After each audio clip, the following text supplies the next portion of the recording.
Good morning বন্ধুরা, welcome back to my channel Shampa ব্লগসে তোমাদের অনেক অনেক স্বাগত। কেমন আছো বন্ধুরা? নিশ্চয়ই ভালো আছো, আর আমরাও খুব খুব খুব ভালো আছি।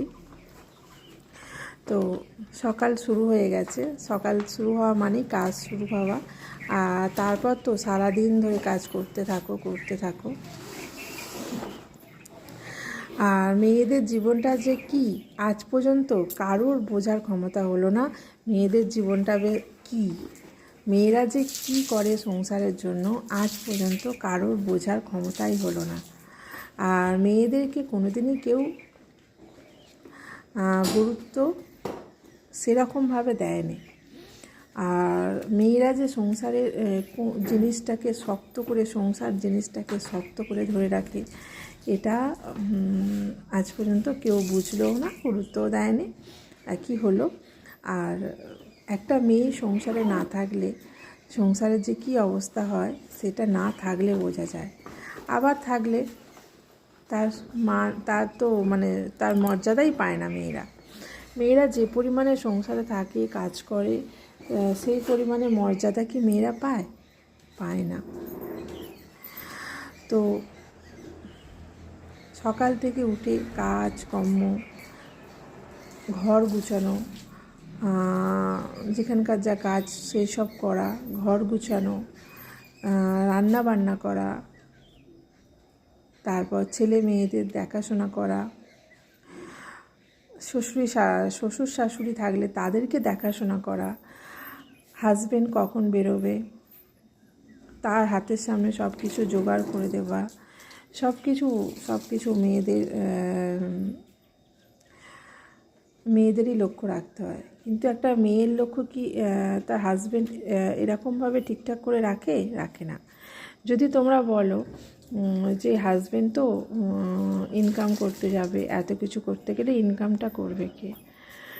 এটাও ঠিক কথা, কিন্তু তার সত্ত্বেও ইচ্ছা থাকলেই উপায় হয়। কথা একটা আছে না, যে ইচ্ছা থাকলে উপায় হয়, এরকমই একটা ব্যাপার। ইচ্ছা থাকলে উপায় হয়। ছেলেরা বাইরের কাজ করে আর অর্থ উপার্জন করে ঘরে আনে, সেটা তো যথেষ্ট, সেটা তো অনেক ব্যাপার, ভুল কিছু না, সেটা তো অনেক। কিন্তু একটা মেয়েরাও পারে কিন্তু বন্ধুরা বাইরে গিয়ে অর্থ উপার্জন করতে।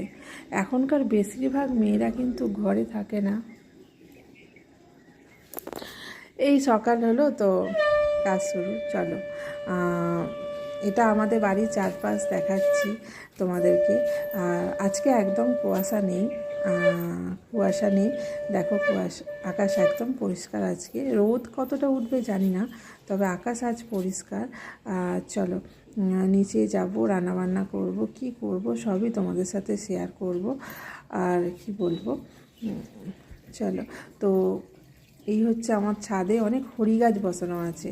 তো হরি গাছ থাকা বাড়িতে খুবই ভালো, তো সবাই জানো বন্ধুরা। তো আমার নিচে উঠোনে মাটি নেই, তো তাই ওপরের ছাদে টবেতে হরি গাছ করা আছে। আর চলো, বাড়িতে মেয়েরা যে কী জিনিস, মেয়েরা যে কী সেটা আজ পর্যন্ত স্বয়ং ভগবান বুঝতে পেরেছেন কি সেটাই জানি না। তো মানুষ তো কথা। রান্নাঘরে চলে এসেছি রান্না করার জন্য। সকালে বেরোবে, ছেলে যাবে কলেজে, তার জন্য রেডি করছি রান্নাবান্না। আর ভাত বসাবো, একটু দেরি হয়ে গেছে উঠতে। তো যাই হোক, ভাত বসাবো, বসে কি রান্না করি না করি তোমাদের সবই দেখাবো। আর এরই মধ্যে আমার পড়তে চলে এসেছে, আর এই ভাত বসিয়ে ওদেরকে পড়াতে যাব,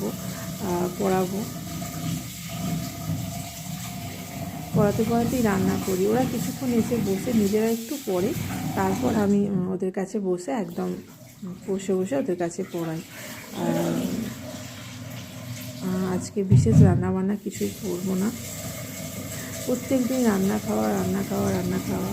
বন্ধুরা, একদিন যদি বউরা ঘর থেকে চলে যায় না, দেখবে কেমন লাগে, বাড়ি ফাঁকা লাগে না? তো বাড়ির ছেলেরা, পুরুষ মানুষরা বুঝতে পারে না। একদিন যদি তাদের মেয়েরা ঘর থেকে চলে যায় না, তখন বুঝতে পারে যে বাড়িটা কেমন ফাঁকা লাগছে।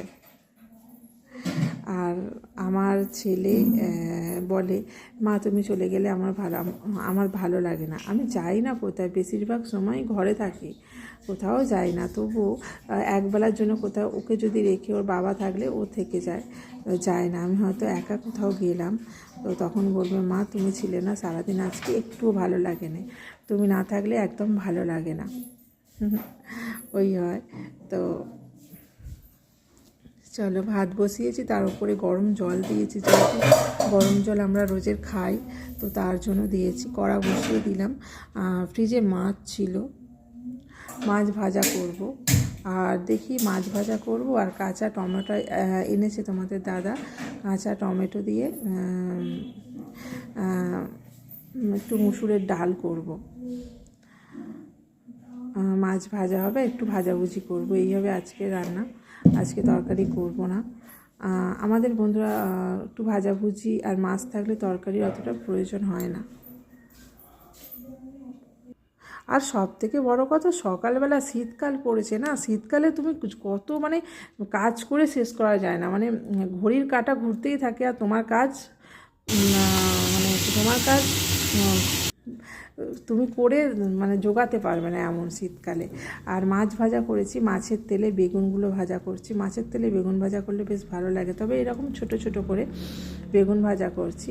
আর তোমাদের দাদা এনেছে বেথো শাক, বেথো শাক এনেছিল, তো সেটাকে বেছে ধুয়ে আর রান্না চাপিয়েছি। বেথো শাকের জলটা যদি সেদ্ধ করে সব ফেলে দিতে পারো না, তাহলে বেথো শাকটা ভাজতে বেশি সময় লাগে না। নাহলে যদি কড়ায় দাও এর জল, বা ভাজতে ভাজতে 1 ঘন্টা জল শুকোতে লাগবে, তাহলে আর ট্রেন ধরছে আর কি তোমাদের দাদা, ট্রেন আর পাবে না। তো চলো, বেথো শাকটা ভাজা হয়ে যাক। আর এখানে মুসুর ডালটা টমেটো দিয়ে, কাঁচা টমেটোটা একটু সেদ্ধ হতে সময় লাগে, তো সাঁতলে দিয়েছি, দিয়ে বসিয়ে দিয়েছি।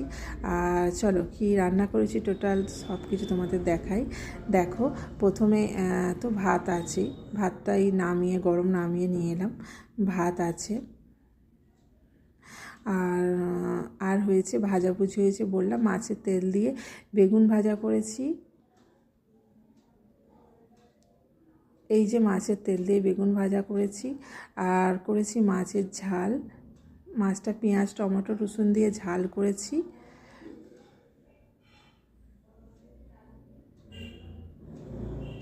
আর হয়েছে বেথো শাক ভাজা, পেঁয়াজ রসুন দিয়ে বেথো শাক ভাজা করেছি, আর কিছু না। এই হয়েছে আজকে রান্নাবান্না। তোমাদের দাদা ভাত খাবে, বসে আছে, খেতে দিই। চলো, খেতে দিয়ে তারপর ছেলে ঘুম থেকে উঠলে ছেলের খাওয়ার ব্যবস্থা করতে হবে, আমি খাবো। চলো বন্ধুরা, ভিডিওটা স্কিপ করে দেখো না, পুরোটা দেখো। আর ভিডিওটা দেখার জন্য তোমাদেরকে অনেক অনেক ধন্যবাদ। আর প্লিজ যারা এখনও পর্যন্ত চ্যানেলটা সাবস্ক্রাইব করোনি, প্লিজ সাবস্ক্রাইব করে নিও। আর চলো, টাটা, লাইক কমেন্ট করতে ভুলো না। টাটা, বাই বাই, দেখা হবে আবার একটা নতুন ভিডিও নিয়ে। সবাই ভালো থেকো।